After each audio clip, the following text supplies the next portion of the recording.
ভিডিওটা আমি গতকাল শ্যুট করেছিলাম, কিন্তু ভয়েসটা আজকে দিচ্ছি। আমি সকাল সকাল রান্নাঘরে ঢুকে গেছি, কারণ আজ আমার অনেক কাজ আছে। আমি এখানে দেখুন ধোকলা বানিয়ে নিয়েছি, আর ধোকলার যে চাটনিটা তেঁতুলের, সেই চাটনিটাও আমার হয়ে গেছে। ধোকলার সাথে এই চাটনিটা খেতে ভীষণই ভালো লাগে। আর ধোকলার উপরে যে সুগার সিরাপটা দেয়, সেই সুগার সিরাপটা আমার তৈরি হয়ে গেছে। এটাকে আমি করে নিয়েছি। এবার আমি ধোকলাটাকে নামিয়ে দেখুন, যেমনভাবে কেকটা কাটে সেভাবে আমি চারিদিকটা একটু আলগা করে নিয়ে একটা প্লেটের উপরে ট্যাপ করে নিলে ধোকলাটা কিন্তু বেরিয়ে আসবে। আজ আমার মায়ের জন্মদিন, তো জন্মদিন উপলক্ষে আমি বিকালবেলা যাব, সন্ধ্যাবেলা আমি মায়ের বাড়ি যাব, তাই আমি এতগুলো খাবার করছি। আর ধোকলাটা আমার ভাইয়ের ভীষণ পছন্দের একটা খাবার, তাই আমি ভাইয়ের জন্য আমি ধোকলাটা করছি, তেঁতুলের চাটনি করছি আর সাম্বার করছি। আর মায়ের জন্য আমি স্পেশাল কেক বানাচ্ছি আর পায়েস রান্না করছি। ধোকলাটাকে দেখুন আমি এইভাবে পিস পিস করে কেটে দিলাম, একেবারে দোকানের মতন। আর কতটা স্পঞ্জি আর নরম হয়েছে আপনারা দেখেই বুঝতে পারছেন। এবার যে সুগার সিরাপটা করেছিলাম, সেই সুগার সিরাপটা উপর থেকে ছড়িয়ে দিলাম। এই ধোকলার রেসিপিটা আমি অন্য কোনো সময় আমি আপনাদের সাথে শেয়ার করবো। এটা খেতে ভীষণই ভালো হয়। আর আমি এই সুগার সিরাপটাকে দিয়ে ফ্রিজে এবার এটাকে আমি রেস্টে রেখে দেবো। আর এদিকে দেখুন আমার পায়েসটাও রান্না হয়ে গেছে। আমি আমার মায়ের জন্য পায়েসটা করছি, আর সাইডে আমি কেকটা বসিয়ে দিয়েছিলাম, কেকটাও আমার হয়ে এসছে। আমার মা ক্রিম কেক একেবারে পছন্দ করে না, ফ্রুট কেক খেতে পছন্দ করে, তাই মায়ের পছন্দ অনুযায়ী আমি ফ্রুট কেক বানিয়েছি। তারপরে বাড়ি রান্নাবান্না করে চান টান করে খেয়ে দিয়ে একটু রেস্ট নিয়ে খাবারগুলো সব গুছিয়ে নিয়ে আমি 5টার মধ্যে রেডি হয়ে গেছি। দেখুন প্রচণ্ড পরিমাণে গরম পড়েছে, কিছুতেই সাজগোজ করতে পারছি না। বিশু আমাকে নিতে এসেছে, সমস্ত খাবার দাবার সে গাড়িতে তুলে আমার জন্য অপেক্ষা করছে। তারপরে আমি আর বিশু বেরিয়ে পড়লাম। এখন প্রায় 5:30 বাজে। তো বেরিয়ে পড়লাম। বেরিয়ে আমি আর বিশু গল্প করতে করতে যাচ্ছি, কারণ মাকে আমরা সারপ্রাইজ দেবো। মা জানেও না যে আমি মায়ের কাছে যাচ্ছি, শুধু ভাইকে জানিয়েছিলাম যে আমি আসছি। আমরা মার্কেটে একটু দাঁড়িয়েছি, এখানে মিষ্টি টিষ্টি কিনলাম আর মায়ের জন্য একটা গিফট কিনলাম। তারপরে আমরা আবার যাচ্ছি মায়ের বাড়ি। তো ভীষণই ভালো লাগে জানেন তো কাউকে এইভাবে সারপ্রাইজ দিতে, কারণ আমরা সারা বছরই প্রত্যেকে নানা রকম কাজে ব্যস্ত থাকি, সারা বছর সারা মাস। তার মধ্যে কেউ যদি একটা দিন একটুখানি স্পেশাল ফিল করায়, সেটা কিন্তু ভীষণই ভালো লাগে। আমি নিজে থেকে সেটা ফিল করি। আর আমার তো ভীষণ ভালো লাগে কাউকে সারপ্রাইজ দিতে বা কাউকে স্পেশাল ফিল করাতে। তো আমার খুব আনন্দ হচ্ছে যে আজকে আমি মাকে একটু সারপ্রাইজ দেবো বা একটু খুশি দেবো।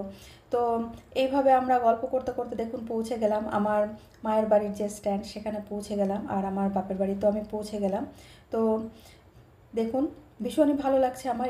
এটা আমার ভাইয়ের গ্যাসের অফিস। আমি বাড়িতেও পৌঁছে গেলাম। মা তো জানতোই না যে আমি যাব। মা দেখে আমাকে সারপ্রাইজ হয়ে গেছে। আমি গিয়ে টেবিলে সমস্ত খাবার দাবারগুলো সাজিয়ে মাকে বললাম যে একটু এসো ক্যামেরার সামনে। মা আসতে চায় না। যে রান্নার দিদি, সে আমাকে 1 কাপ চা করে দিল। তারপরে ভাই এলো। ফ্যামিলি মেম্বার বলতে বাড়িতে কেউ না, শুধু মা আর ভাই আর 3জন থাকে কাজের লোক। তো ভাই আসলো, ভাই এসে তারপরে মা কেকটা কাটলো। মায়ের মুখের হাসিটা দেখুন, মা কতটা খুশি হয়েছে। আর আমারও ভীষণ ভালো লাগছে যে আমি মাকে একটুখানি খুশি, আমি একটুখানি আনন্দ দিতে পেরেছি। যাই হোক, মা কেকটা কাটলো, ভাই খাইয়ে দিল, তারপর আমিও খাইয়ে দিলাম। তো আমার নিজের বানানো কেক মায়ের খুব পছন্দ হয়েছে, মাকে আমি খাইয়ে দিলাম। খাইয়ে দেওয়ার পরে তারপরে মা দেখুন কেকটা কেটে দিচ্ছে পিস পিস করে সবাইকে দেওয়ার জন্য। আর আমি যে পায়েসটা করে এনেছিলাম, সেই পায়েসটা আমি মাকে একটু খাইয়ে দিলাম। তারপরে আমি নিজে প্লেটে প্লেটে করে সার্ভ করে আমি সবাইকে দিচ্ছি। তো এখানে আমি যে কাজের যে রান্নার যে দিদিটা আছে তাকে আমি দিচ্ছি, তারপরে বিশু আছে, তারপরে আরও আসবে পরে সবাই, তাদেরকে আমি সবাইকে দিলাম। মাকে আমি ছোট্ট একটা গিফট এনেছিলাম, গিফটটা দিলাম। মা খুব খুশি হয়েছে। ভাই চলে গেল ওর অফিসে, কারণ ওর অফিসে আজকে কিছু গেস্ট আসবে সন্ধ্যাবেলা, সেই নিয়েও ব্যস্ত আছে। এবার আমি চা খাচ্ছি আর মায়ের সাথে গল্প করছি। মা একটু ম্যাগি রান্না করে দিল, আমি ম্যাগিটাও খাচ্ছি। আর যে রান্নার দিদিটা, সেও আমার পাশে বসে আছে, আমরা গল্প করছি। এভাবে আড্ডা মারছি, ভীষণই ভালো লাগছে একটা স্পেশাল দিনে। আর এখানে দেখুন ভাইয়ের যে বন্ধু রঞ্জিত, ও কলকাতা থেকে এক্ষুনি এলো, মাকে উইশ করলো বড় একটা চকলেট দিয়ে।